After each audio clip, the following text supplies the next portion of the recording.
Hey, everybody. Not feeling too good in this right now. This is pretty uncomfortable.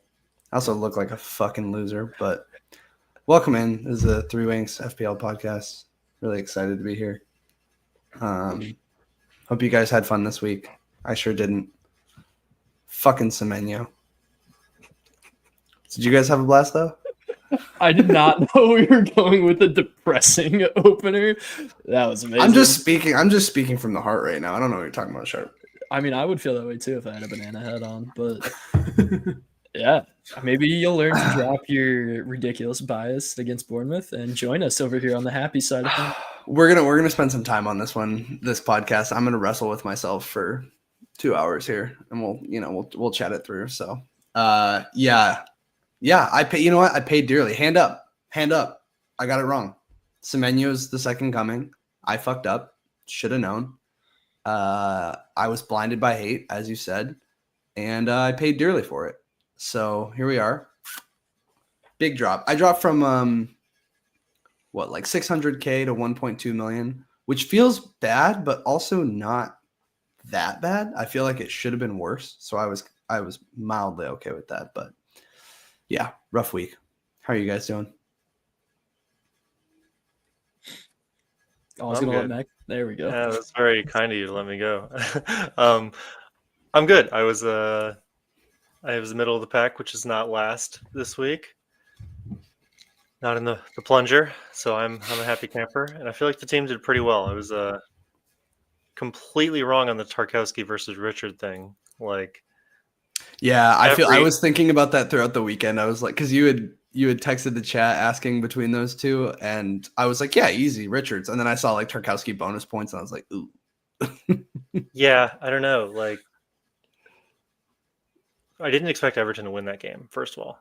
I just thought Palace would crush them. And then I was texting these guys offline, and I was like, all right, there's no way Tarkowski can be a better pick than Richards. I got that one wrong, but other than that, I'm happy. I thought it was. Now. I'm just a hater. I'm never gonna play him. Dude, DEFCON is ruining this fucking game. I've said it before. I'll say it again. Get off your high horse.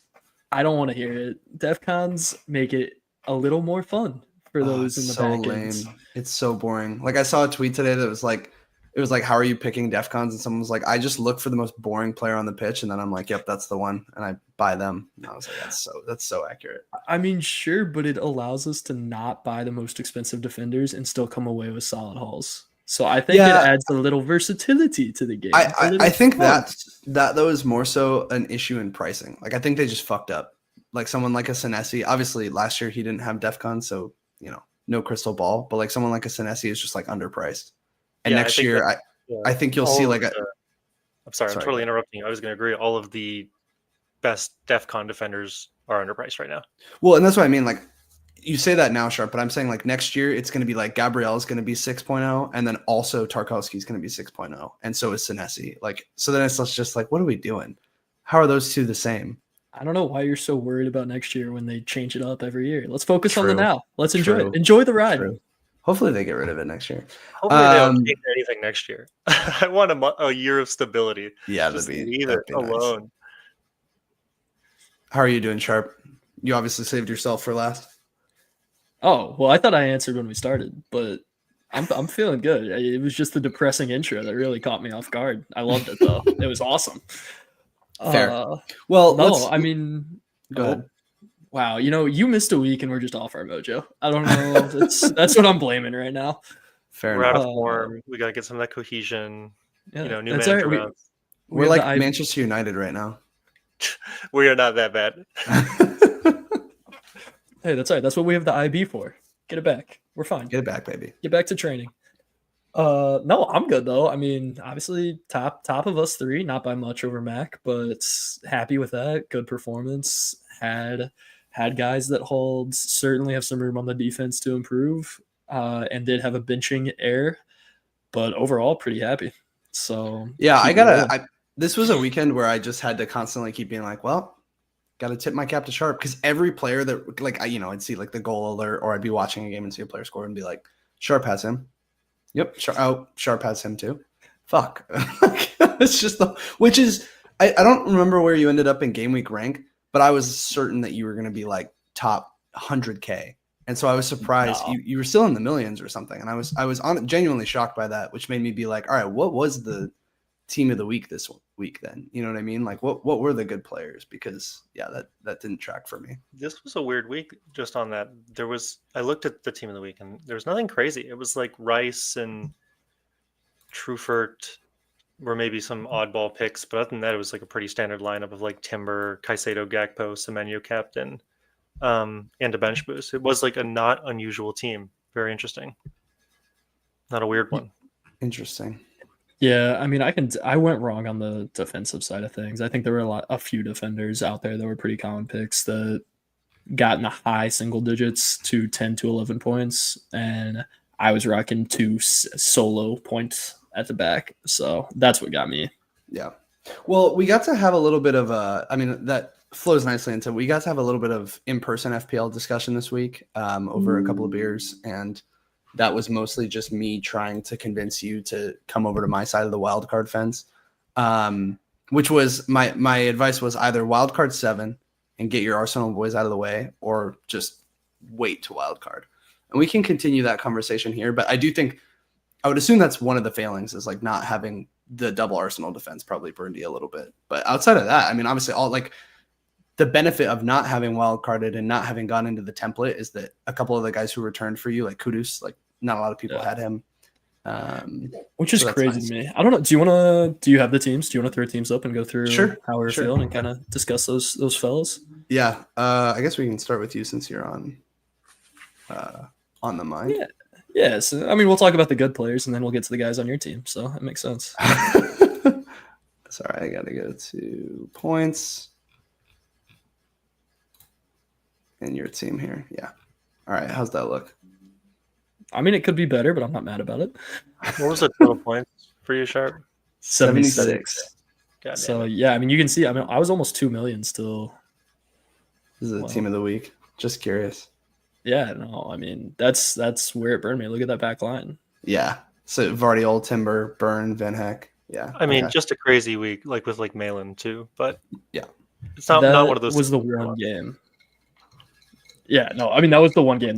He's the one that pissed me off the most because I believe I was quoted and said it more than once of, yeah, I'll put Dubrovka and a Steve back there, and when they give up a goal, it's going to be to Watkins, so I'm still going to profit off it and I'll be fine. They just got the worst of all worlds. That's so brutal. Just got bent over with no lube, so that was great. But no, I mean, overall, like I said, not mad at this team. The goalie situation didn't really matter who I ended up picking, obviously, with 2-2. That is something looking forward that I want to fix and see what I can do differently. I have some plans, I have some ideas, but we'll see. Van Dijk, I mean, I've obviously been high on them. I've had the Liverpool bias. That's not a surprise, but I got to get him out. He's got to go. I can't have 6 million. You think? I was actually looking at him, but later. Yeah, it's just like I don't necessarily disagree with you, Sharpe. United's going to score a lot. We're probably going to give up to Villa. We're probably going to give City one. Knowing us, we're going to give fucking Forest one. Yeah. So okay, I see. Yeah. But would you go to someone cheaper, or like what would be your play?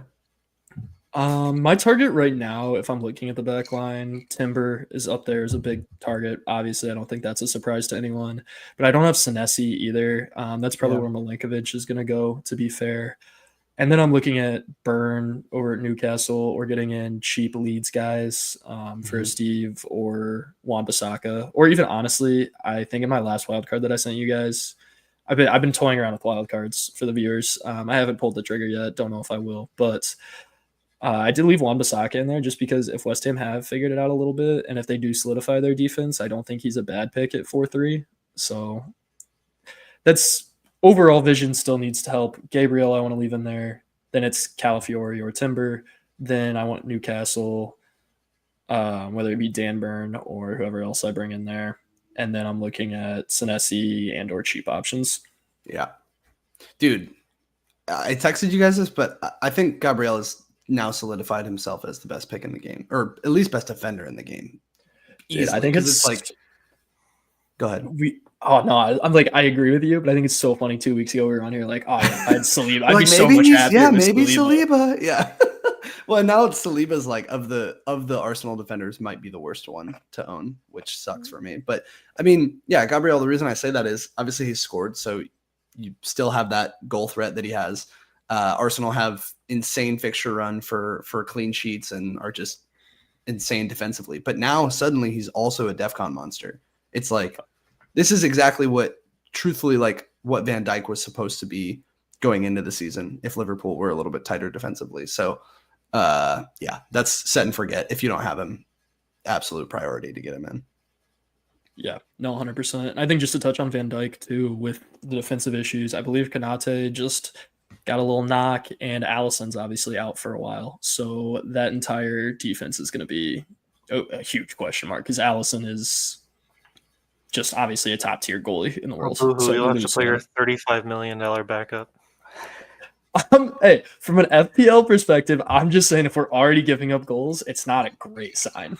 Well, if we're judging Liverpool based on the amount of money they spend on their players, I don't think that's an accurate way to figure that out because they're all doing pretty dog shit right about now.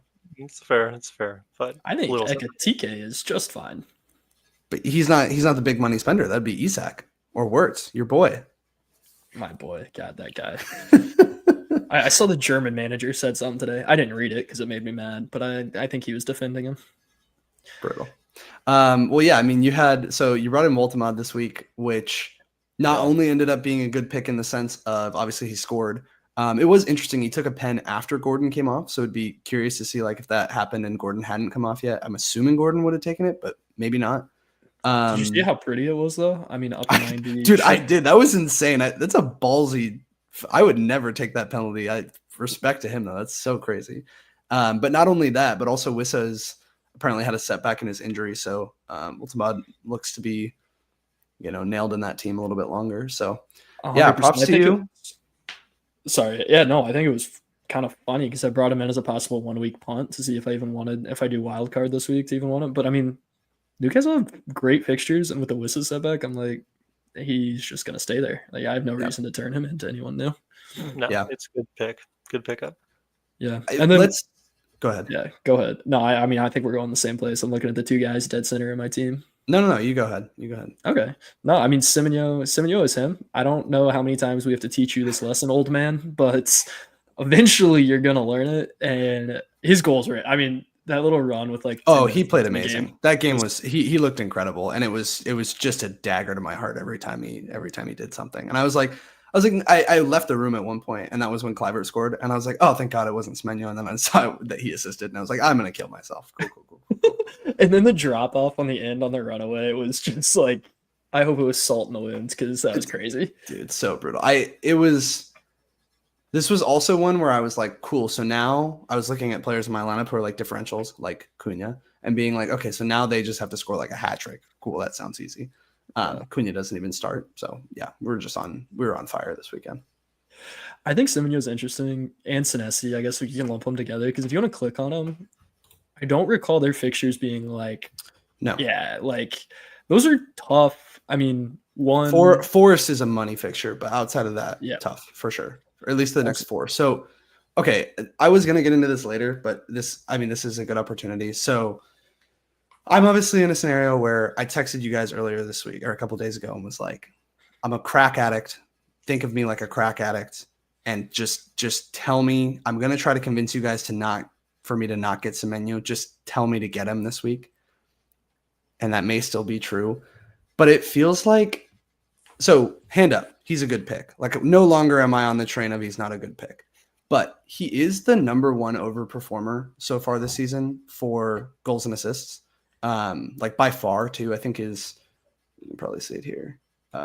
His XGI, no, God, it's so much harder on here. So his XGI on the whole is 4, but he actually has 6 goals and 3 assists. So he should have, based on his underlyings, 3.5 goals, 0.4 assists, and he has 6 goals and 3 assists. So that's one piece of it. But the eye test watching that game, he was just off the chain. Like that's a player that you're like, he's just hot right now. You got to get him in. That being said, for me, it would be a fixture or like somebody to bring in this week. And Palace feels like the one fixture where you might sit there and be like, does it really make sense? My quick counter argument, click out of this. Yeah. Go ahead and look at my bench. Yeah, let's see. Oh, that's the one. That guy right there. Yeah. So I would like to say that my boy, I bench because I felt the same way, and he returns, and he's on my bench. But it was, I was all worried about Palace. However, Everton that is it, and Dye got it on a pen though, and he's like for sure the pen guy. Semenyo is maybe the pen guy. I think maybe. Go back to the history. Yeah. So what was the final score? I guess it doesn't have it, but they scored twice. Like they still gave up to Everton, and I'm not saying Everton's terrible, but like Semenyo has been playing really well. I agree, and I think that's a good call out. And that was my thinking when I texted you guys, is I was like, for a few weeks now, Mack's prediction of like eventually, this Palace squad is thin, and eventually the wheels are going to fall off for these guys. Like that was ringing in my ears, and I was like, okay, this is the first sign. Like they just shipped 2 goals to Everton. This is it. This is the moment. Like, just get Semenyo. Don't overthink it. Just get him, right? But I went back and watched the highlights again of that game today, and Palace dominated that whole game. And then it late in the game is when they gave up the pen, and that's when it evened up to 1-1. And then at the end, it was just like a barrage in the last like 5 minutes from Everton, and they ended up scoring. Point being, like, actually looking at that game, Palace still dominated. So I almost feel like it's an outlier. And I would say as well, now you have the international break. They have a couple weeks to, if they are tired and they are thin, they have a couple weeks to kind of catch their breath before they play Bournemouth. So look, it may still be the right play to get Semenyo, and I'm not like, that's definitely still on my mind. But again, it just feels like on paper, getting in Semenyo versus arguably probably the second best defense so far this season feels like a weird time to get him. Obviously, you can still get him once he has like Forest. After this is a money fixture, and I'd be hard pressed not to have him for that game. But it does feel weird to be bringing him in this week. I just don't know what you're waiting for is the thing. Like, bring up your team instead. Why don't let's look at he wants to sit on Cunha for another week. No, I know, right? Like, no. I got you. Like, hang on. No, I do not want Cunha. I want Cunha out of my team. So, like, to that point, going directly Cunha to Semenyo makes perfect sense. Like, I'm totally with you guys on that. But if you look at my team going into next week, like, I can just bench Cunha, and there's plenty of players I'm happy to play, right? Look at this defense. Everybody's playing somebody that I'm happy to play them against. And the real reason to potentially not make this move and roll is that my plan on paper in 9 has been to do bringing in Salah or some sort of a Liverpool pick, right? And so I'll probably need 2 transfers to do that. Let's say I wanted to do Haaland down to somebody else, and like Bowen, and then I wanted to do Cunha up to Salah. Then I'm going to need the 2 transfers to be able to make that move. And so potentially rolling this week. So here's my thought process with that. I roll this week, I skip Semenyo against Palace, and then I bring him in against Nottingham Forest regardless if he's just continues on his current streak, or I'm like, okay, they finally come alive against United, and we're like, all right, it's time to go on Liverpool, and I can make that switch. That's the thought process. You are a crack addict. This is wild. Yeah. I am watching you just run as fast as fast away as possible from like what is clearly and has clearly been the best choice for a couple weeks now. Let me teach you a lesson. I agree with you, but hang on, like, Luke, what do you think Semenyo is going to do against Palace? Like, what do you think they're going to do? What he's going to do against Palace? I don't disagree with that at all, right? Like, but by that argument, I have 2 thoughts. One, is Richards versus Bournemouth a better pick than Semenyo versus Palace? Sure. Like, 2, is a Steve versus Leeds a better pick than Semenyo versus Palace? It's not that. It's more so the rolled transfer. That's the opportunity cost. Is like that I might not be able to get to somebody else. But if you are going to bring him in against Forest, like, arguably the next 4 are the tough part for Semenyo, and then you want him right for after that, because immediately following that they're going to play West Ham, Sunderland, Everton. Well, and that's in theory that's when I'm wild carding, so I wouldn't miss him for that run. It's all you're doing is losing value on him if you're clearly going to want to pick him up in the future. And let me Correct. tell you a story. We're going to go back to last season. I was a Chris Wood hater. He never entered my team once. Sure. Because the underlying data wasn't there. And you know what? He just kept performing, right? And I was just stubborn and I dug in for no reason, and it punished me the entire season. And even if Semenyo does fall off, he's scoring now. I hear you, and that's what I'm trying to say. Like, I'm not trying to come in here and be like, no, Semenyo's shit, like he's overperforming, like he won't keep this up. Like, that's not my point. Hand up, he is the second coming. He is Jesus Christ in this form. Got you there. But he's playing like let me change it for you. What if he was playing Arsenal this week? Would you still tell me to bring him in? I think I would. Because okay. Like, what is the alternative? That you keep Acuna or have to play in a Steve? Like, I do think, okay, so let's say I bring in Semenyo and I want to put him in. I do think I'm going to be hard pressed to pull somebody out of this lineup. Like, looking at my defenders, I do want to play Steve versus Leeds. I do want to play Richards versus Bournemouth. I do want to play Pedro Porro. I just played Tottenham really hard, and Burnley are the worst defense in the game. Yeah, I guess they're playing. I still would take them playing Leeds, though. Why? What do you think they're going to score? Like, what do you think when we get out of? I mean, they kept it clean against Sunderland. What do you think of Steve's stat is going to be? What do you think his scoreline is? 6-8 points. I think that's a little crazy, but okay. So they keep it clean against DEFCON. That's 8. That's not that crazy. Sure. Yeah. Just say it like that and it's going to happen. Right. I mean, they're playing league. Fair enough. All right. You guys made your point. Fair enough. I don't think anything you've warned me. I don't think anything you said is a bad argument. I think you took too much Tylenol. This is a game of the whole point of this game is getting assets before other people, and if you've missed the train, it doesn't make them not a good asset. So right? No, but the point of this game is also not to overreact to, is not to get on someone late, right? It's supposed to be to find the other pick first, right? So I'm worried that this is a scenario where, okay, Semenyo just scored 18. Everyone and their mother's going to go get him. He's playing Palace. He blanks. He drops in value, and then I have a Joao Pedro situation, right? Like, I got Joao Pedro because everyone owned him and he was killing me every week, and I was like, fuck, I need that guy. Since then, he's done absolutely nothing, right? It's the same type of vibe where I'm like, why would I buy him before Palace? That just feels like a blank. Like, that feels like a... That's what I did with Chris Wood the entire last season, so I understand where you're coming from. Sure. I just think that if you're going to want him, like, it's not a good pick. You expect them to blank periodically, right? Even Haaland does it. I will say, I think if Semenyo was going to rise again before the deadline, I'd probably just bring him in. But if he doesn't rise before the deadline again, then I'd be potentially comfortable with just rolling. Like, I don't know. I'm on the fence about this. This is the conundrum. But like the other alternative is we have the next few fixtures, right? Looking at like the next 5, Chelsea have just an unbelievable run. Forest, Sunderland, Tottenham, Wolves, and Burnley. So the alternative is, and this is more the like long term, and this is where it's probably stupid, but I could just bring in like an Enzo Fernandez, and then next week be like, assuming Salah and Liverpool don't pop up, then I just do like Bruno to Semenyo. Point being, like, I just feel like picking a player right before the second best defense in the league feels dumb. I'm not saying he's bad or he's not going to return more often than not, but that just feels silly, no? And then otherwise, I could pick a player that's going to play against Forest, who we just talked about is the second worst defense in the league. This is a fair point in isolation.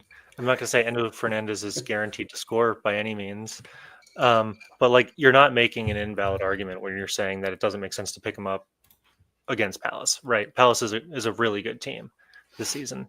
I just don't think it makes sense to wait in this case either. He's not like a speculative pick right now, and I think that you can argue that the next 4 is hard, but Forest is an easier pick fixture, then it is right there. And I think we all agree Villa is too. So realistically, he's only a bad pick in 2 out of the next 4 weeks. So again, if I don't get him this week, then I just get him next week against Forest, and I don't miss those fixtures. I agree with you. Enough. I think he could return in all 3 of those games: Forest, Villa. Yes, just to convince you, we're just we're fulfilling our duty. I have a question. Yeah. Do you think Newcastle's defense is worse than Palace's? I certainly do not. Do you think Newcastle's than Palace's? Sorry, I thought you said Forest. I think they're probably about on par. Okay. I think Newcastle's is probably a little bit worse, but I think they're pretty close.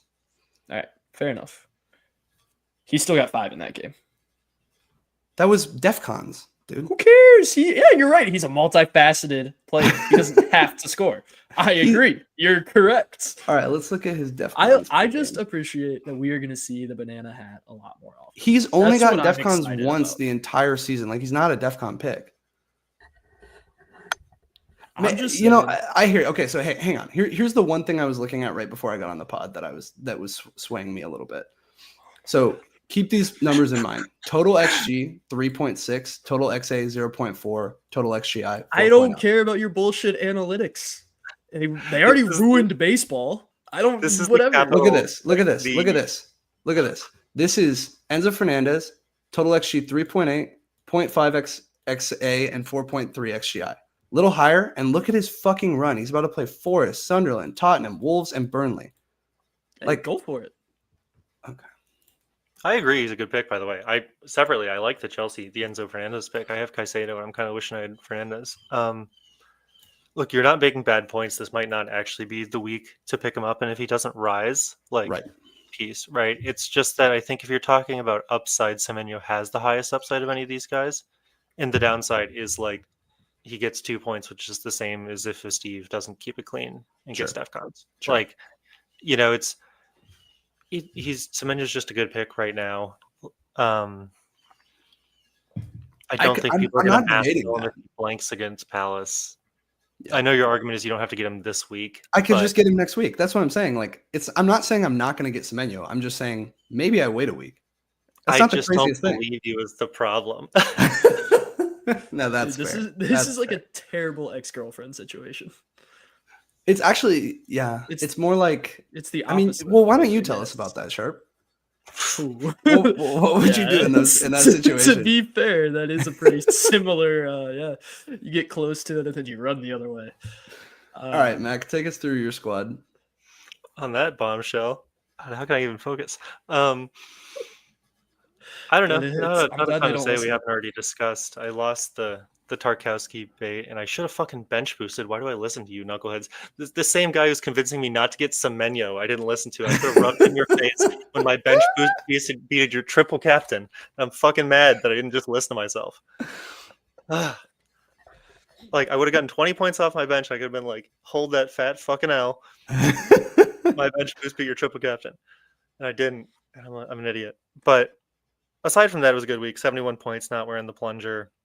A little bit of a rise in the game week. And I feel like I'm set up decently well for next week. I do have some like benching concerns next week because Fernandez plays Liverpool, but then both my Everton boys play City and Anderson plays Arsenal. So in that regard, it's a little tricky. There's also a lot of Bournemouth players playing Crystal Palace and even City's playing Everton. So like, well, I already said that. But so I don't think next week's going to be a very high upside week. I think we have to rewrite our brains though on Everton because I just don't think they're the same defensive team they used to be. Like, you can still get returns against Everton. No, that's why I want to bench both of them. Oh yeah, fair. Okay. No, I'm concerned about them. I don't want to play them. Yeah. Oh, okay, gotcha. No, but like, so I don't know. I don't have a lot to report because I have all of the guys that everybody has, and I just have like a strange team for next week. Like, it feels like a 40-pointer is going to land on my lap. Are you at all tempted to sell Bruno? I don't think it's a if question, more of a when question.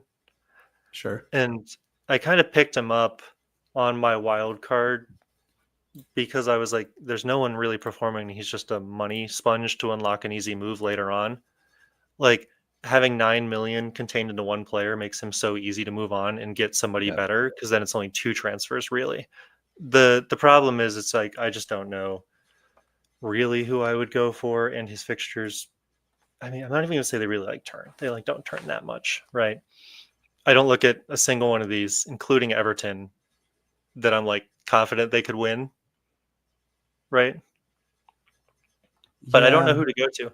The transfers that I considered was like trying to get in like a Newcastle guy or like maybe a Gordon, but I don't know. Yeah, I guess maybe can we pull up a Newcastle guy or just to see their fixtures, because I think for sure. Newcastle and Chelsea. Yeah, that's perfect. Newcastle and Chelsea to me are ones that I kind of want to target moving forward. Yeah. I said a couple weeks ago that Newcastle was popping off, but it didn't make sense to get them until the fixtures turned. Sure. And now they're turning. Like there's a possibility, provided I don't get. I think I might have already been priced out of it because I think Joao Pedro might have fallen. But I could have gone. No, that doesn't make any sense. I can still do it. I could do Gyökeres, Fernandez out for. It's a 3-way move. What was it for? Like Saka.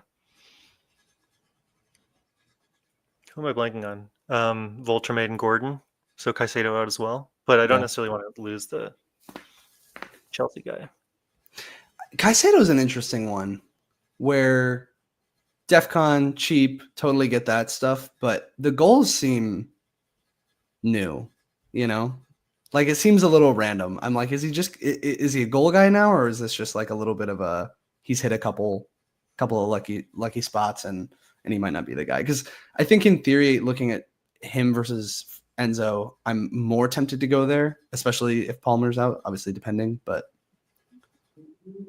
I don't know. I hear you on not getting rid of him, but I also like if he does just go back to being a DEFCON player, I don't know then if DEFCON will do so well against teams like Sunderland, Wolves, Burnley, but he's also just kind of a monster. So maybe I think Fernandez is a better pick. When I wildcarded in 6, I wouldn't say Fernandez was as much of a standout pick at that point, but now I think if you have the opportunity, I'd go for Fernandez. Yeah. I also think that Caicedo scored 3 goals this season or something like that.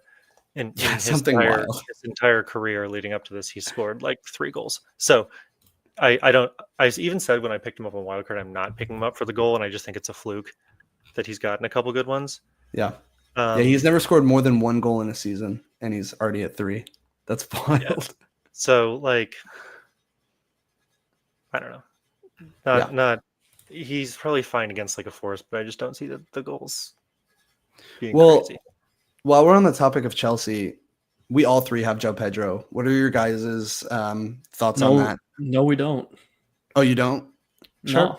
You got rid of him for Voltermaid, right? Yeah. Oh, nice. Okay. So, Mac, what are your thoughts on Joao Pedro then? How are you sitting with him? I don't understand how people can transfer him out with the fixture run.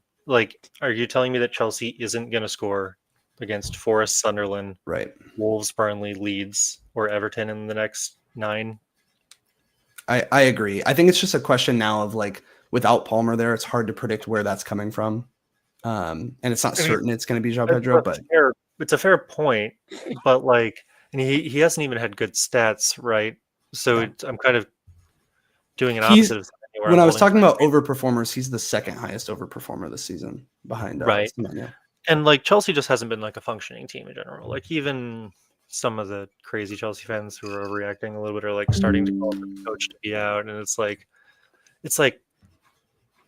not great at Chelsea right now. But that doesn't. I'm not convinced enough to transfer in anybody else in his place. Right? If I was going to get rid of anybody, I think I'd prioritize switching Gyökeres out for somebody over Joao Pedro just because the fixtures are so good. So it's I don't know. Yeah, that's another one that I think is worth talking about coming out of the weekend is Arsenal and Gyökeres. Sharpe, you and I talked about in person. I was like, what is your prediction for the scoreline of that Arsenal-West Ham game? Ended up being 2-0. You said 1-0, so I think that was about right.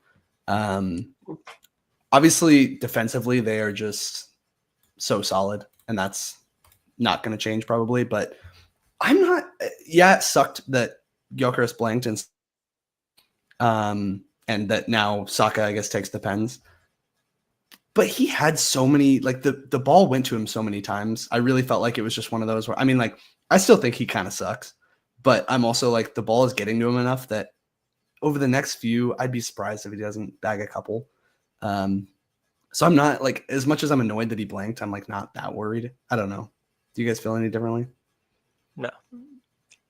No, I don't. I don't really want him as someone who doesn't have him currently. He's not like the third Arsenal guy that I'm going to prioritize. Right. So that's what I would say. And I'm going to go after, I think I sent you guys Saka instead as my third and 2 defenders. But he just doesn't excite me. He's going to be the guy that I'm cheering against every week is what I've decided. And I'm okay with that. I've accepted that. I think that's an easy guy to cheer against. Yeah. I think I'm going to win that more than I'm not. So I agree. I agree. I think it's interesting though. Like if you weren't going to wild card, would that be your priority? Would be to go for somebody like Saka? Or I feel like with West Ham out of the way, you actually have a couple weeks where you might be able to just kind of chill on that in terms of, try to prioritize maybe Arsenal defense. I think at this point, looking ahead at their fixtures, having 2 of those guys is pretty essential. But the attackers, you might be able to wait. Yeah. And I feel confident in my attack right now. So to me, it's the back line that needs the most help, which is ironic given that I feel like my back line was the only thing that was good last year. And I'm such a proponent of DEFCONs that is what is now lacking in my world. So I think that's something to fix. For sure. All right. So we've touched on Arsenal a little bit. I think the only other question I had out of there is, go ahead. If you're going to go Arsenal, go for it. But I had another question about JP and what's going on over there. I mean, yeah, I was just going to say Timber. Like, I noticed when you sent over your wildcard draft, and obviously when you're talking about your targets going Timber, I think this might be just like my last season brain not plugging in. In my head, I'm still looking at not the center backs of Arsenal being like, they're going to rotate soon, right? And obviously that's coming from the guy who bought Saliba, and then he got benched in the first game I had him. So, who's to say? But he definitely has the attacking threat. He even DEFCON this weekend. So I think it's just like, it kind of seems like an obvious auto pick. But I'm always just in the back of my mind, like, isn't Ben White coming in sometime soon? So I'm curious to see how that one plays out. But I also think if I was in the position of wild carding, I probably would just go Timber. Yeah, I mean, to me, it feels like a no-brainer with the form that he's in and the points that he's putting out that you got to go with one of them. And I feel like I don't know, he's just a more popular name, I think, that's out there. And I think he'll be more consistent. So sure, I'm not scared by it by any means. All right, sorry, hit me with the JP. No, you guys, I agree with you that we're like, okay, where are the goals going to come from? Yes, I agree they're going to score. Who's going to do it? Feels like the same thing we could say about Liverpool. I think the one caveat is that Liverpool's assets are all more expensive, so it's a little harder to make pull the trigger on that. I think that's fair, but I think it's the same thing that's scaring me from taking a lot of Chelsea players because I'm not I don't want to go back to JP. Honestly, I don't feel that confident in him. Yeah, but JP is not priced like a luxury player is the thing. I think like if you have an Isak, he needs to be performing to justify his price. Even if you have an Ekitike, he's still more expensive than JP. If JP blanks, it's like, all right, that sucks. You're even losing value on my team, but it's not a money hog that's also not performing. Same with like Caicedo. Like if Caicedo gets me 2 points, well, that's the same thing that Reinders has been doing, or even Fernandez, right? So I don't know. I don't think that JP, I hear you on that, but I'm just like, he's not quite as big of a deal as like a Liverpool player. I think like you can afford to sit on a lower priced mid-price guy. I do think that being said, you might be taking over the profit moniker Sharpe with the Voltamade pick, just because I mean he's a little bit cheaper, and over the next few weeks, like we were pointing out, he's also got good fixtures. A little less so than Chelsea, but Brighton, Fulham, West Ham, Brentford, like that feels pretty good. And he's been scoring, like he's just been doing the thing. Yeah, no, I agree with you guys on the difference in price and money sink. I guess I would rather look at it from okay, but can I get someone else that I know is going to contribute or I know is central versus still taking a risk on an Enzo or on a JP or whatever. To me, Caicedo even feels a little more safe. Obviously, lower money, but then DEFCON possibility with him versus the other guys. Yeah. So I hear you, though. I hear where you're at. Can we talk about, while we're on the subject then, of that game, Liverpool in general? Because I think I don't want to. Fair. We'll move it right. All right, moving right along then. I think this is the interesting thing with Wildcard 8. Obviously, this is what Mack and I were talking about, and I know he tweeted this out, but the whole wildcard thing, I'm starting to like look at it from a larger perspective view, which is at some point here, we're going to have to shift structure. And I don't know when that's going to be.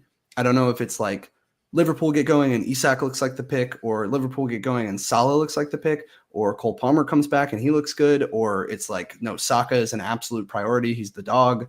I don't know what that is, but I just feel like we're not quite there yet. And I think the whole Wildcard 8 thing, the idea was supposed to be that by 8, okay, you'll have a better idea of how Liverpool are performing and who you should go for there. But I'm still just as confused as I was after game week 1. So I'm curious. Honestly, you know who looked okay, who had that nasty little assist or like assist attempt, was Wirtz. He actually looked all right in this game. But I don't know. Yeah. Like, do you have any thoughts on that?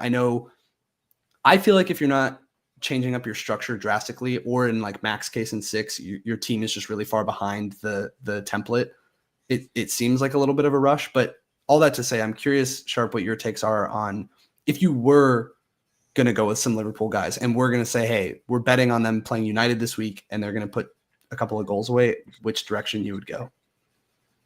Dude, it's so hard because I truly would not recommend anyone to pick any Liverpool assets at this point. I don't trust anyone.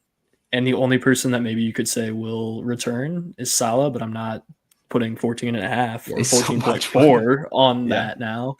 So I would highly recommend to stay completely away. If you need a cheap goalie with Alisson out, sure, go there. And Marmaduke himself could be an option. But I would stay away. The weird, and we've talked about him a few times, if you want someone that's going to give you points and maybe be involved in some sort of an assist, Gravenberch. Yeah. He's a cheap option. Funny. I literally looked at him for, like, as you had him on the screen, because I was looking at him on my wild card. But is he DEFCONing every week? Not even really. Like, he's gotten it in 2 games. Interesting. And that was against Crystal Palace and Everton. Didn't get it in Chelsea. I don't think he got it in Palace because he only got 11. So yeah, he's got 1 time. That's brutal. Oh yeah, you're right. It's 12 for mids. My bad. He feels like, I know they're not the same player, but he feels very Caicedo-y to me. Where I'm like, sure, if we're going for that guy, like I'd rather just get like Elliot Anderson or somebody who's cheap and shitty, and I know is going to get it. I guess Caicedo and Elliot Anderson are the same price, so that's why I picked Caicedo. I'm like, he's just on a better team. If he's not going to perform, can luck. Yeah, and I would actually, now that I'm saying that, I guess a little touch on Nottingham Forest, but Jesus fucking Christ, stay away from that team with the 10-foot. You were trying to convince us to get Elliot Anderson last week, and I was like, don't do it. So that game, I think Newcastle put up like 3 XG on them.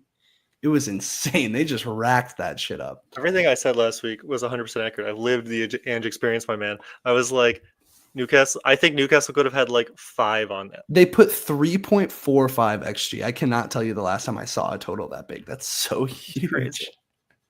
Yeah, they're fucked. I kind of fired. It's crazy.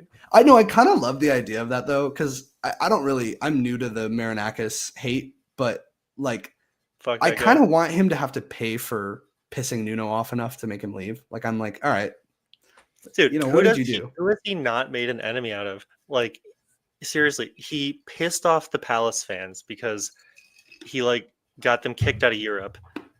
It's amazing what a team like, and Palace is like crushing it. It's like, wow, a team that deserves to be in the competition that they are not in is playing well. Surprise, surprise. He's pissed off the Spurs fans because of the fucking Morgan Gibbs White situation over the summer. He's pissed off the Forest fans by appointing Ange. So like, who's not against this guy at this point? Yeah.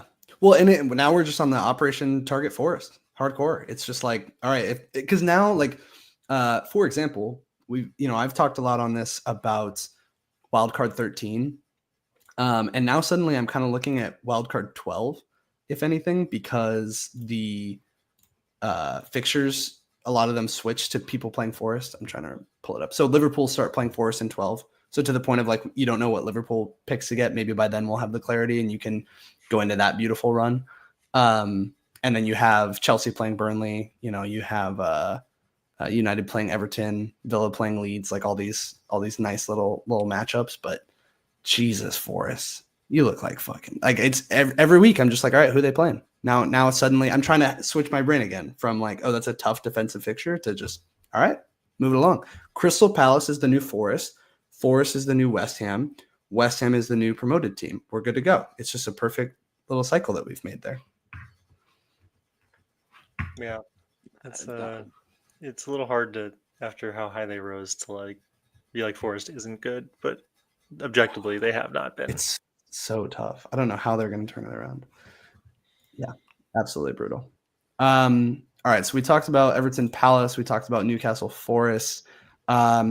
I guess let's talk really briefly about United's win. So they do keep it clean. They do score 2.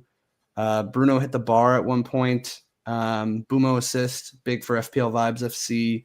Cunha doesn't start, and it goes well, so I'm assuming he probably will continue to not start. I don't know. Anything worth noting there of like, did that make you more encouraged about United, or do you feel pretty much the same? I feel the same about them. Like nothing's gonna change. I think they're fine. I think the 3 players you can target are fine. Sesko and Mount. Yeah, I don't think you can pick because you just don't know anything. So then, who's the third? Bruno, Bumo, and yeah, no, that's fair. I would get rid of Bruno. So you're right. Let's narrow that down to 2. That's a good call. I think I've been very clear about what my fuck ups have been this year. It's been Cunha, it's been Semenyo, and it's been Kudus. Those are the ones that I'm like, all right, so missed on all those, paying for all those every goddamn week.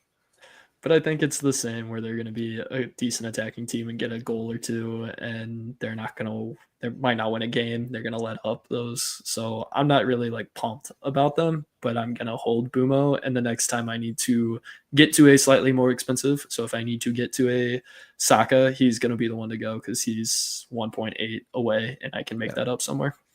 That's why I've held on to Bruno. That's what I was saying earlier. He's just a money sponge, You can just hold on to him. So as we get clarity maybe on a Salah, as we get clarity on if Saka is going to be that guy again, like you said, if Palmer comes back, he's an easy move.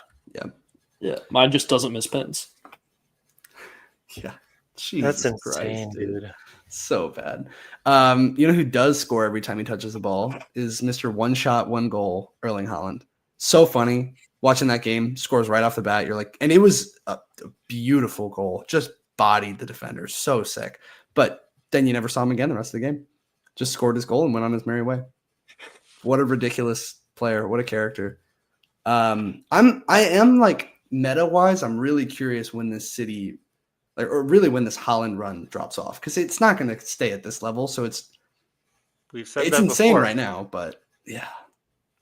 And then he broke the Premier League single season goal scoring record. Dude, maybe he's just trying to figure out who's the GOAT. I would like to go on note that I hate him. I hate having him in my team, but I could not continue cheering against him from an FPL perspective. Yeah, like some of us learn from pain, Luke. Some of us learn. I'm trying. It's really hard. You guys, you know what? You guys are doing your job. I appreciate that. And earlier today, I was still on the, just learn from your pain, Luke. Learn from your goddamn pain. But here we are. And I'm sitting back again going, what if I went for Enzo? Crazy stuff. All right. Talking future plans. I mean, Sharpe, do you want to just kind of talk through some of yours? I think yours is the most interesting. Mack is obviously in a position to almost certainly roll. We've talked pretty in depth about my one transfer that I probably should just do and handcuff myself to my desk. But I think yours is interesting. Obviously, you're considering the wild card. would love to see what you like. Have you talked through kind of what you're thinking with your squad? You want to bring up his team? Yeah. Yeah, that would be helpful. If I can, stop screen, share screen.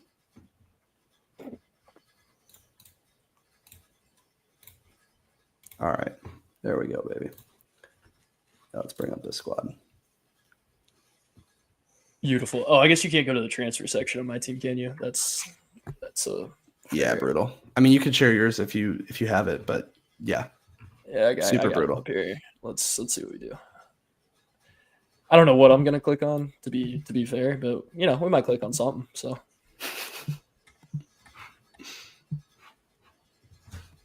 I mean, so meta wise, I just think bring me to the stage.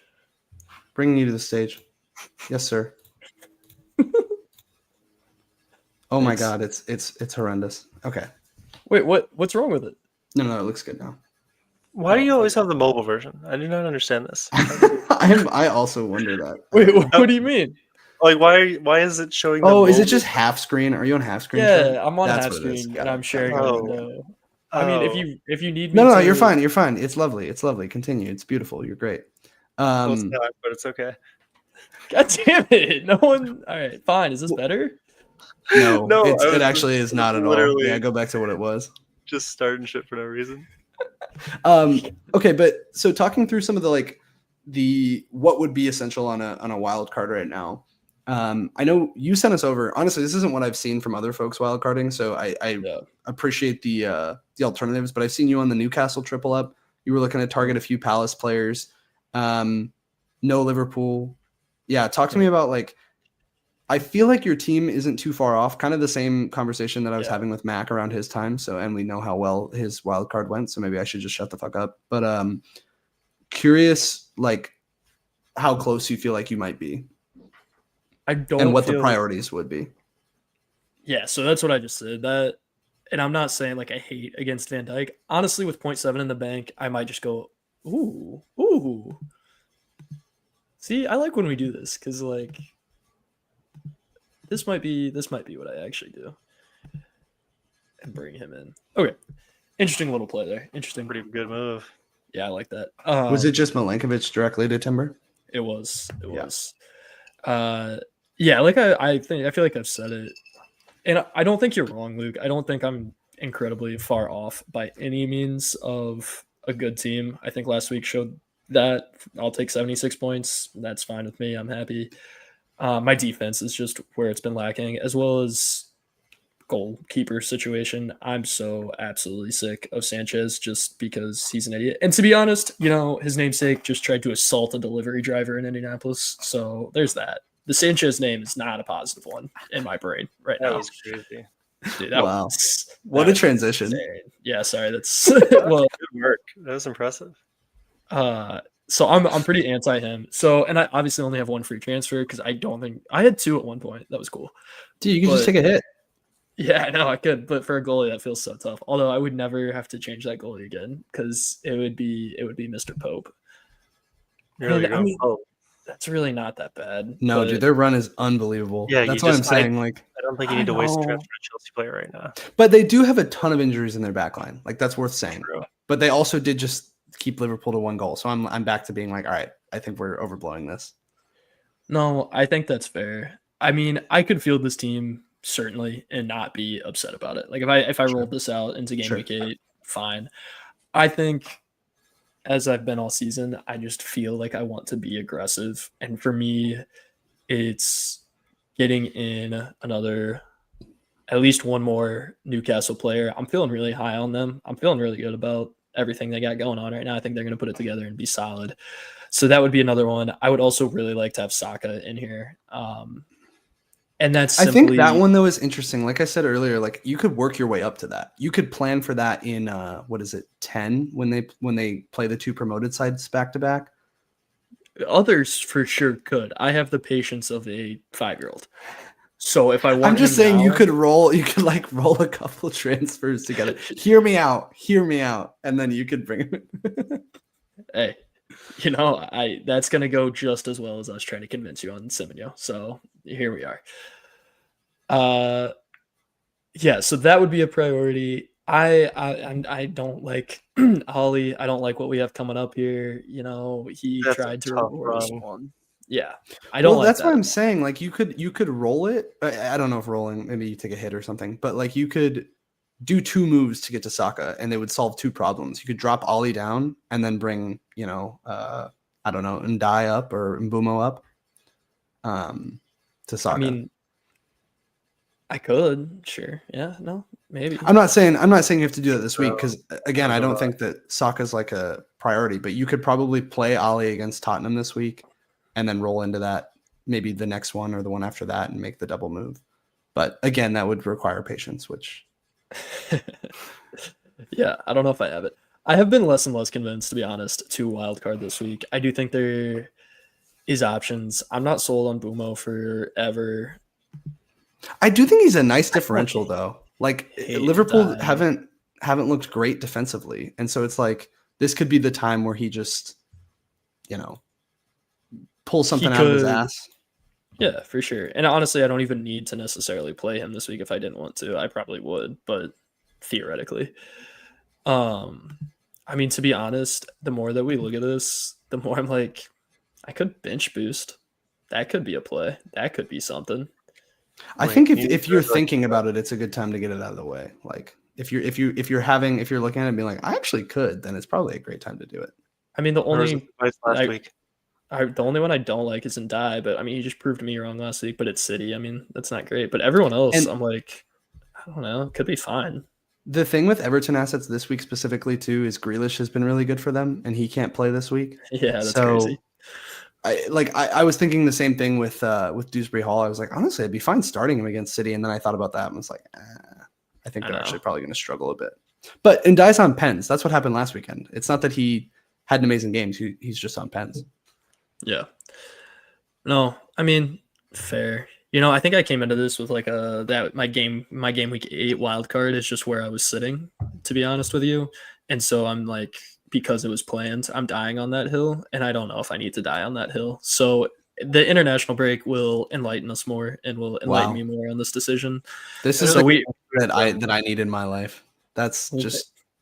I just don't think there's a ton of players you're missing. Sorry,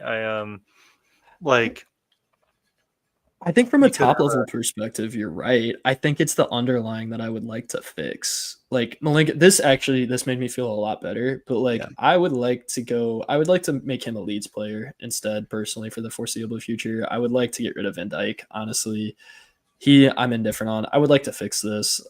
He makes me mad, and I think I could just make someone better than Watkins. I think Gordon could be interesting in here. I think there's a lot of things that could be interesting. There's I don't think it's objectively wrong to rip the wild card button on this. I really don't. Because you do have enough spots in your team, to what you're just saying, that you want to make changes to, that I think it makes sense. It's just this is the style of play thing, actually, because from my perspective, I'm sitting here being like, I want to save it until I feel like there's a big moment, like there's a big shift in the landscape. But that also, I mean, we're 7 weeks in, and that hasn't come. The same thing we knew in game week 1 after Semenyo netted 2 was that Semenyo's good and Liverpool aren't that good and Haaland's good. Like, those are the things we know, and they haven't changed at all, and everybody else is fucking shit.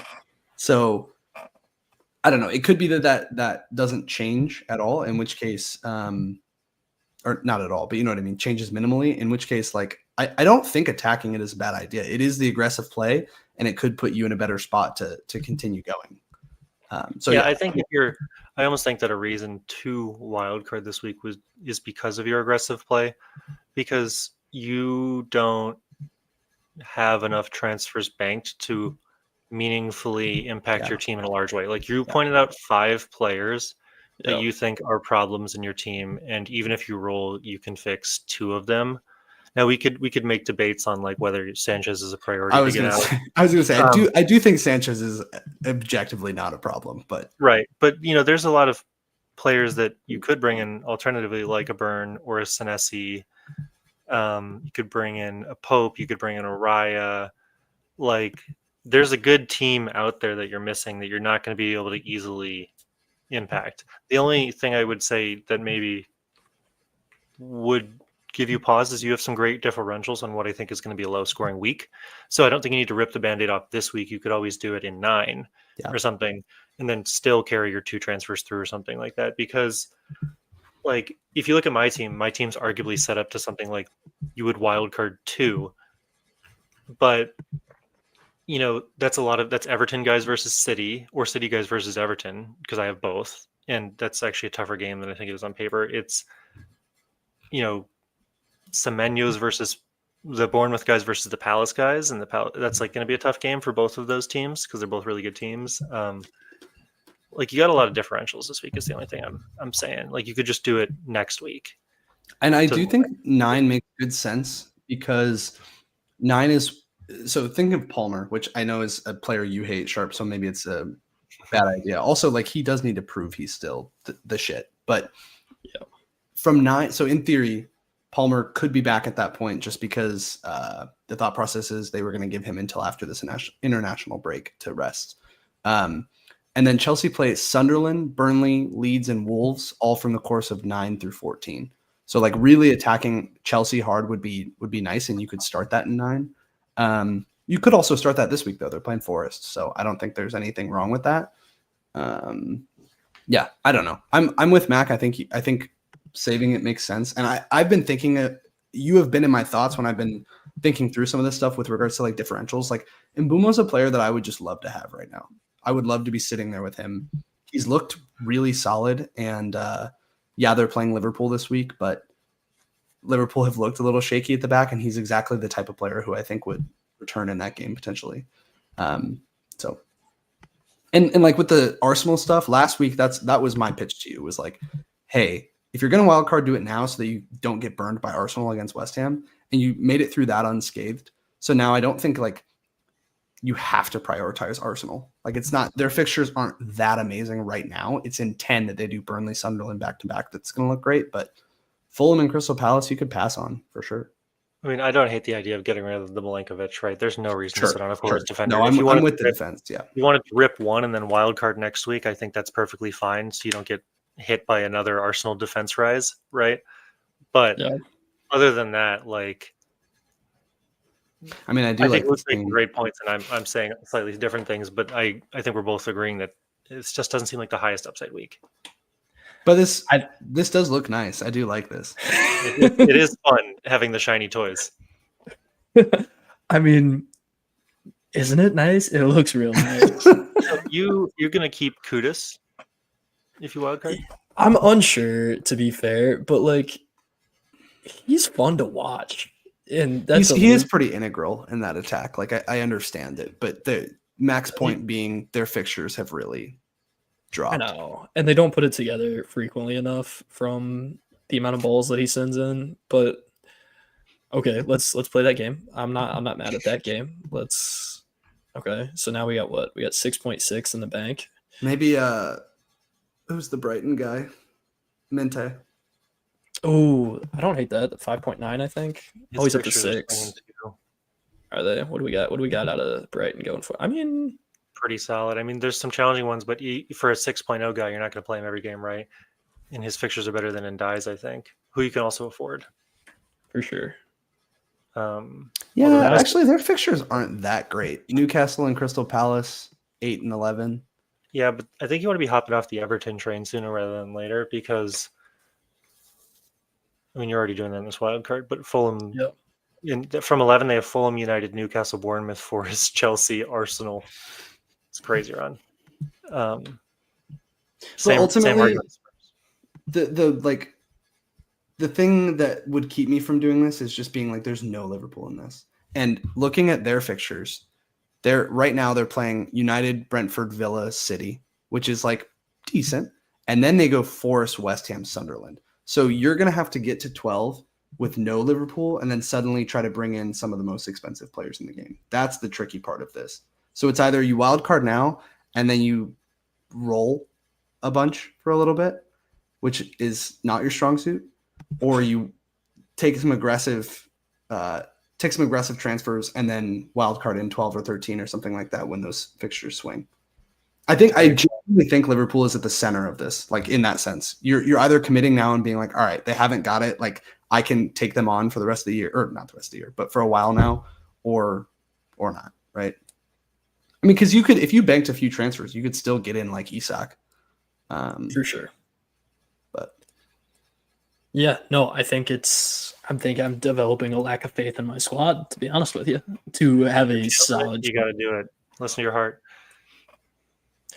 I don't know. We'll sit on this for a little bit. I'm sure I'll have 16 other drafts that come to fruition that get sent to you guys and possibly to the Twitter sphere. But I was vaguely listening to everything you guys said while I did this. And I think there were some solid points in there. This has been so weird. This entire episode, it's been let's make valid points about Semenyo, and Luke's like, whoop. And when you're at the other, and then they're like, let's make points about wildcarding, and you're like, whoop. It's like, what are we doing here? We all know what we want to do already. We have trust issues, but the title, I might need to change the title of this to go with your heart. I love that. That's so fun. I mean, this team looks pretty solid. That's the thing though. Like, this is the same conversation we were having with Mack. And again, like I think in Mack's case, he was right to wildcard, but it's like, absolutely, it was. Every time that you wildcard, you're going to look at the team and be like, damn, that looks great. Same with the free hit. Like, you're going to look at that and be like, shit, I should do that. So it's less so about, obviously it's going to look better than what you have now. It's just a question of like, is it that much better to forego the later one? That's really all it is. And again, I think that hinges on, that decision is just, can I roll enough to get to Liverpool later on? And am I comfortable going without them for a little while? And if you are, then yeah, fucking rip it. Yeah, I think that is what it comes. I think you're right. I think that's a correct thought process. And I go back to something that I brought up a few weeks ago of why not take it earlier? Because you're basically going to get to wild card come game week 16. Yes, but that doesn't help you for the fixtures going into that. I know it doesn't, but I have 4 weeks to roll if I wanted to. Are you going to do that? Here's the thing. If you wild card, you got to be confident in the next couple game weeks and hold your transfers, because everybody who doesn't wild card is getting a leg up on you. Dude, and this is like, here's the other, let me just pitch you on the other thing really quick, right? You and I both, Sharpe, we're looking at this week against Manchester United as when Liverpool were going to put it back together. So what happens if they go and beat United 4-0? No. To be fair, I wasn't going to say they were going to put it back together. I think you were very focused on the United thing. I think everyone else that said game week 8 was, which is so fair. I get it. That's fine. What I'm looking for is someone to come out and say, hey, I'm going to be a guy here. I'm him. I'm doing right. And what if it's like the Salah to Isak connection? We haven't done it.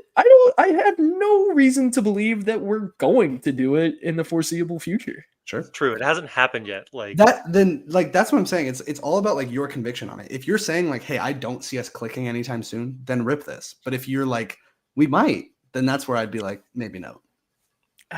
I am pessimistic on it. And so that's where I'm at. That's why I'm here. We'll see. Well, nothing. That's so funny. I feel like I always have to take you off the Liverpool like mountaintop, but I'm the one sitting here being like, the reason I'm worried about Liverpool is because I'm like, as soon as they click, it's not just going to click on the offensive side of the ball. The defense is also going to get sorted. So I'm like, I'm scared. I'm sitting here waiting, being like, that's going to happen any day now. I don't know when it's going to happen, but suddenly they're going to flip it around. And I'm like, I don't want to fuck that up. Look, man, the second there's a sign of life, I'm happy to jump on them. But until there is, I don't need to jump on them. 100%. 100%. No, that's why I don't have any Liverpool either. I'm cool with going without them. I'm just trying to like, I'm saving that chip for when that happens. They're good thoughts. They're really good thoughts. I agree with the logic completely. And for similar reasons, I'm rolling transfers right now. Yeah. That is the key, Sharpe. Do you think you could roll 2 weeks in a row?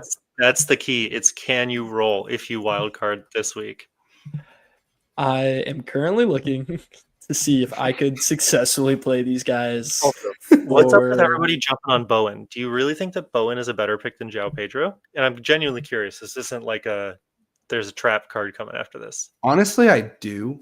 I do think Bowen is a better pick than Joao Pedro. And the reason I say that is Bowen has been the talisman of that team for years now. Like, I don't know what they're going to look like under Nuno. So that's the X X value that I don't have. He gets the Chris Wood treatment.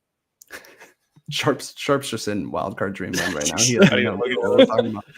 No, I absolutely do, and I agree. Joao Pedro is going to regress. Let me pull up my team so Sharpe can continue to iPad kid. Wait, hold on. No, this is going to have a point. This has a point. Hold on. No, but to answer your question, yeah, I do, Mac. I do think that Bowen is just going to continue to be that guy. He's shown over the past couple of years that even being a part of a shitty team, he still just accumulates points. So I do think he's better, but I'm not on the same page as Sharpe of thinking that Joao Pedro suddenly shit. Like, I think he's going to turn it around. Again, context. 2 of the last 3 games they've had red cards, and then they just played Liverpool, and he wasn't as involved as he should have been. And Palmer's injured. Palmer's going to come back after the international break. Right. It's just like all around. I actually don't know if he is. Like, we'll see on that. But sure. But like, the goal, like you said earlier, Mac, the goals have to come from somewhere. And if I was going to bet on one player, if I said, okay, I think Chelsea over Forest, Sunderland, Tottenham, Wolves, and Burnley are going to score, 10 goals, like, where am I betting that's going to come from? It's Joao Pedro and it's Fernandez. And maybe even Joao Pedro is the talisman now because of the Palmer injury. And that was my argument against picking him up on preseason when Palmer was playing. So I agree with you. It's interesting. Bowen hasn't had an incredible turnaround since Nuno took over, but it's still so early. He's been in charge for 2 games, and they played Arsenal in Forest, and he put up 0.6 XG versus Forest. Jesus. Forest, and that's non-penalty XG, by the way. How brutal is that to come back, like, switch, come from Forest to West Ham and then just destroy Forest that bad? Like, Marinakis has to be shitting a brick.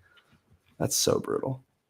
It's just such a stupid decision. And I love Ange, but oh my God, is it good not being on his team? All right, Sharpe. Should we come back to you? Yeah, I think Joao Pedro is not going to be good. That's my vibe.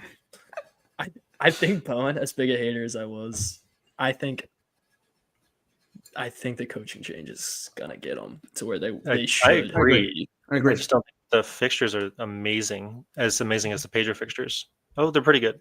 Okay. I mean, they're good. Yeah, I don't like that. It's ultimately just that it's a worse team. Like, West Ham's just a worse team, so they're going to score less goals. That is literally the only thing. Yeah, otherwise, like, I'm set on Bowen. If Bowen played for, like, if West Ham was a middle tier squad and wasn't what they are, I'd be like, no, I'm actually making the move to Bowen. But absolute bullshit. I'm calling on that comment. I don't understand. Because here's a man that plays for a mid-tier team that you and I'm saying with the fixtures they have Brentford, Leeds, Burnley. Like, that's what I'm talking about. I'm not saying Semenyo is a bad pick. I'm not saying. I'm just saying it's Crystal Palace. Can we agree? Crystal Palace just shut your team down completely. Liverpool. How many millions in that attack? Shut them down. Isak, Salah, Wirtz, Gakpo, the whole 9, shut them down. They didn't do a fucking thing. But Semenyo is going to score. Got it. Like, it could be. If he does. You know how good this is going to feel. Oh, my God. I can't wait.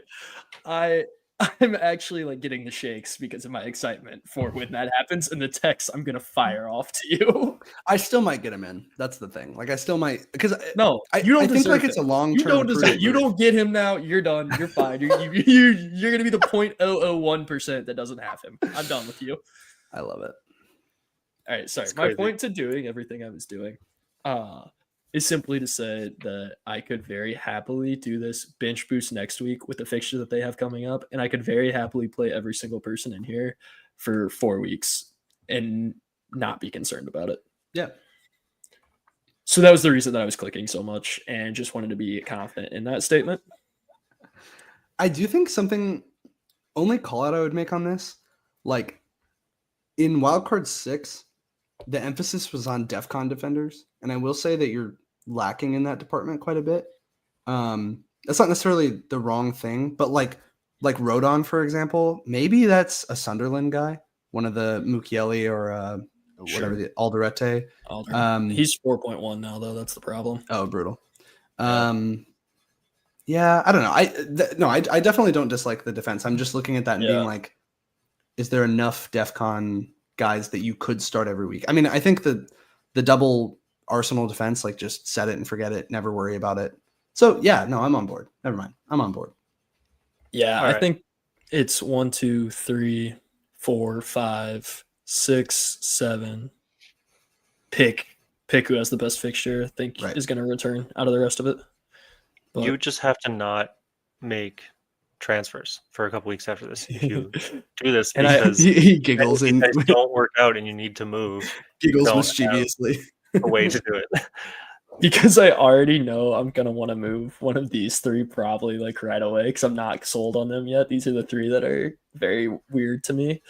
So I hear you. I'm going to stop sharing my screen now because Yeah, I'm taking over. I'm done with this. This is crazy. This podcast has been probably our most unhinged episode so far. This is just so off topic. 7 Pure weeks in and we're chaos. losing it. Zoom in a bit, Mac. I can't see a damn thing. I also hate to say it, but just as a forewarning, volleyball is going to be calling my name quite soon, so I will be hopping off. That's It's all good. I'll run through this quick. So this is the team. The greatest thing about my wild card has been that I still have transfers. I got 3 transfers this week. I don't even necessarily Wait, it goes up that high? Jesus. For a second I thought you were being serious because it's so in character. So the craziest thing is that I have 3 transfers, but my team's like not even in a bad spot. I don't think that this week is going to be crazy points wise for me. Like I already talked a little bit about my benching conundrum of like I don't really want to play Fernandes versus Liverpool, but I also don't want to play Anderson versus Arsenal or these Everton guys versus City. Everyone else is fine, but like specifically also having to start these 3 guys it's just just doesn't seem fine, like a yeah. pathway to a lot of points. I don't know. I think it's gonna be like a middling week for me. But I think I hear you on it just in general being kind of a weird week, or not like a down week, I suppose. Yeah. The only one that I would be interested in is you said with Bruno, it's an if not when. And I know like the money suck thing, we talked about that, but I'm like, if it's an if not when, why not get it done versus Liverpool? I don't know. But that may be forcing a transfer because I don't know exactly where you'd go with that. well, it's funny you mentioned that. I have Saka? had a thought,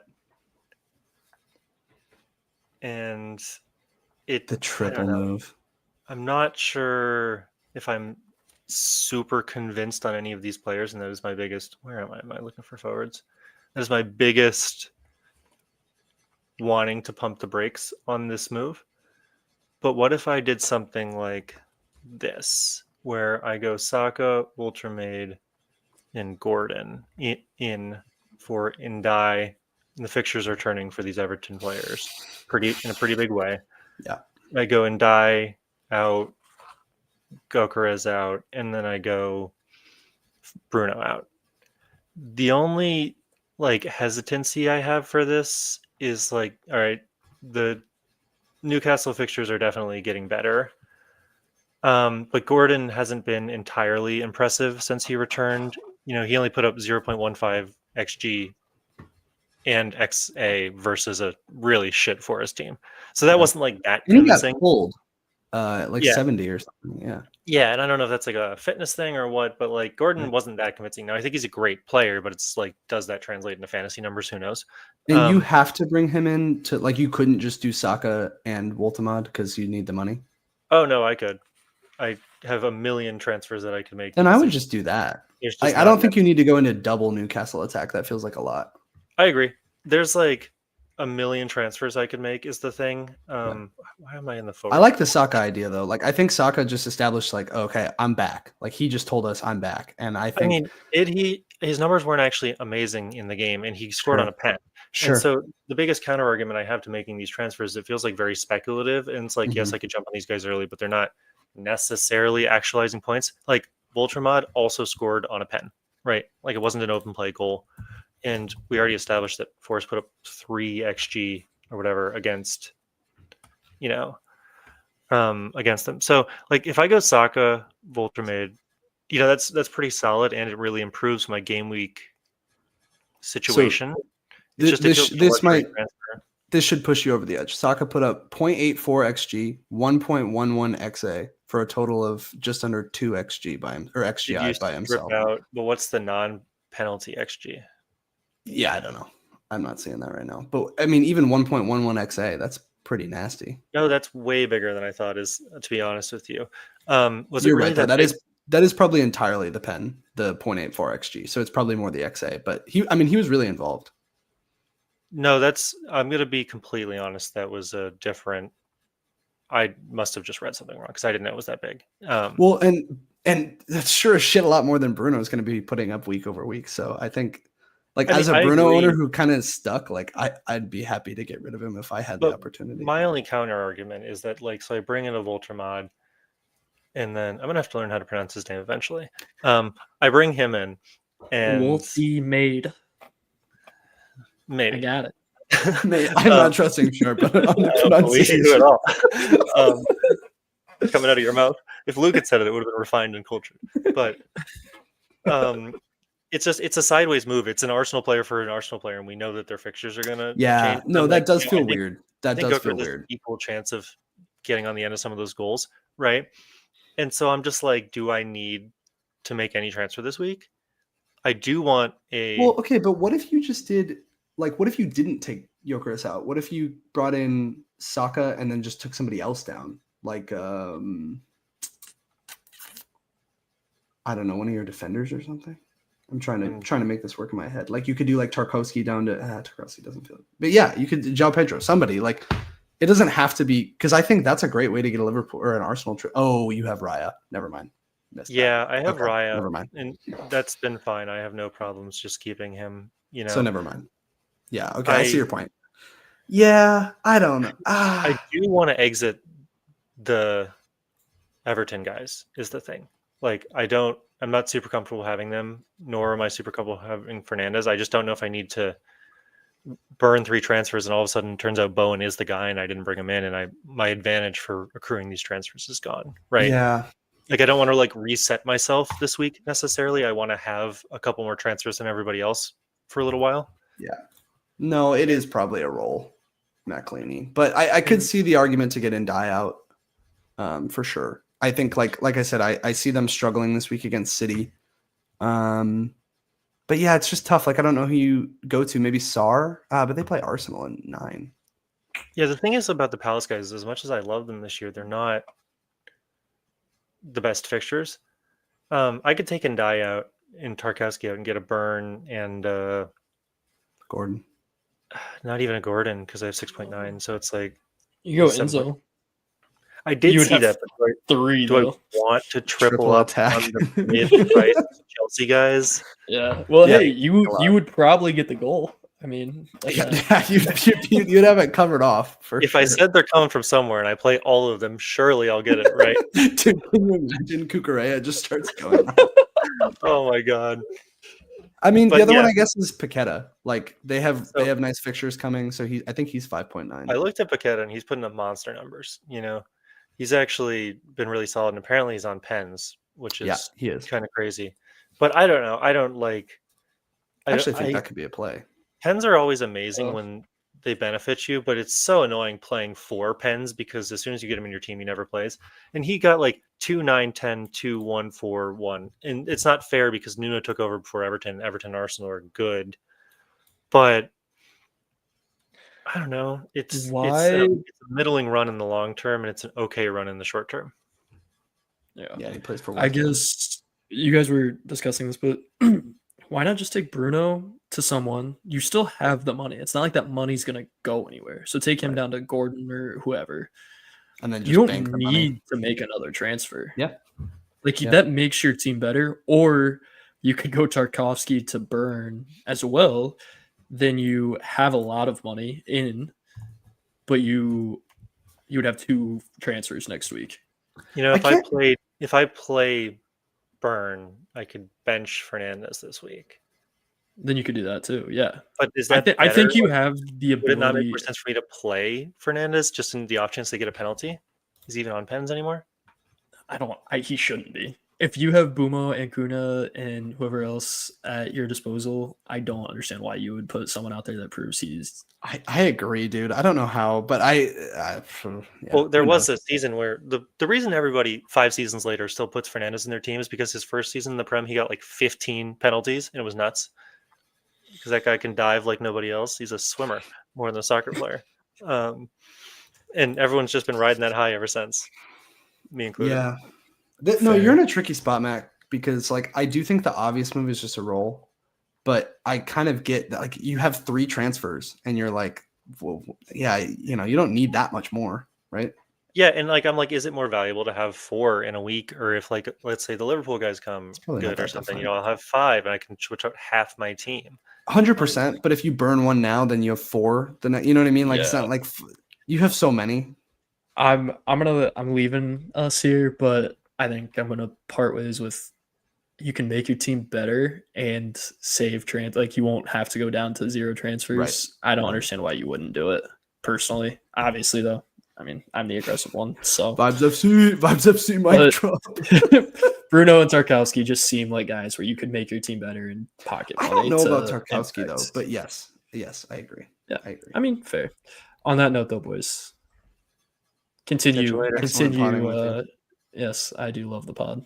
All right, peace. See you, brother. Well, I thought we were going to be done for sure before we had to leave, but oh well, it's us.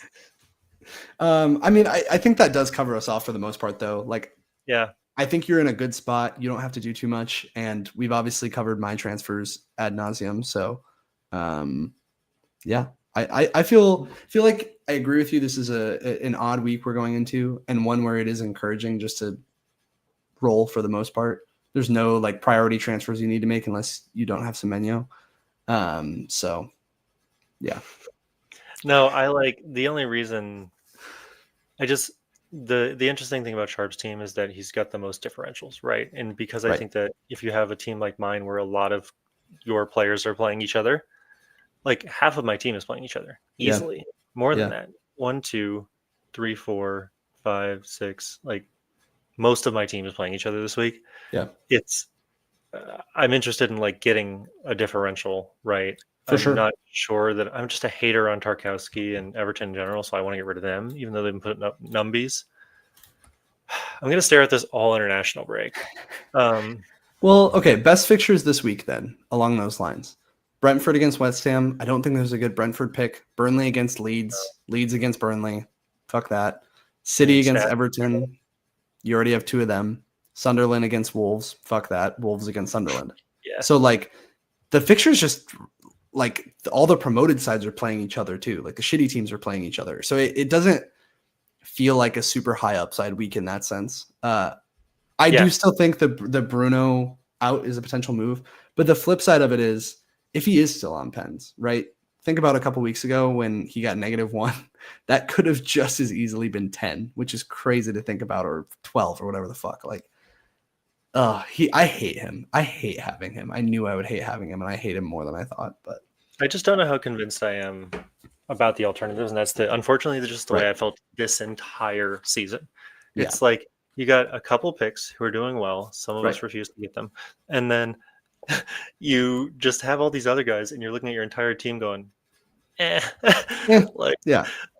okay. And I mean, it's shown in the numbers. Like, this is why my team, 3 of the last like 4 weeks, basically everyone is blanked, except barring like 1 or 2 players, and that's just the story of the season. So it's easy to be like, okay, well, I have 6 guys who've blanked 2 of the last 3 weeks. Like, I should probably get rid of them, but to who? So yeah, I feel you. And I don't know. That's the most compelling reason for me not to. Like, the only people I'm confident that I want is a Dan Burn, because I said a couple weeks ago I was going to want him as soon as his fixtures flipped. Yeah. And potentially a Vulture model. I'm not entirely convinced by him. Saka could be good, but it's like there's so many question marks on all of these players that I'm like, should I just sit and wait and then impact all of my team once I know more? It just then, if the prices rise because everyone wild cards into them and I'm behind, it's like, shoot. But yeah. Oh well. It's a tricky one. Lots to think about. 2 weeks to stare at this. Facts. Well, and that's worth noting. Like, that's why I haven't. I almost went early on just the Cunha to Semenyo, but then with having this international break, I was like, well, that's dumb, because I should definitely wait to see. If there is some big injury, like, these decisions will be made for you. So it's worth waiting for sure. It's worth waiting. I agree. It's worth the wait, kids. All right. So if anybody's hung around for an hour and a half, then we will next week be doing a Newcastle special. with a special guest. So hang on for that, and we may talk a little bit more about wild cards as that gets closer, if Sharpe is any closer to that. But yeah, have a good one, guys. Cool. Peace. Banana out.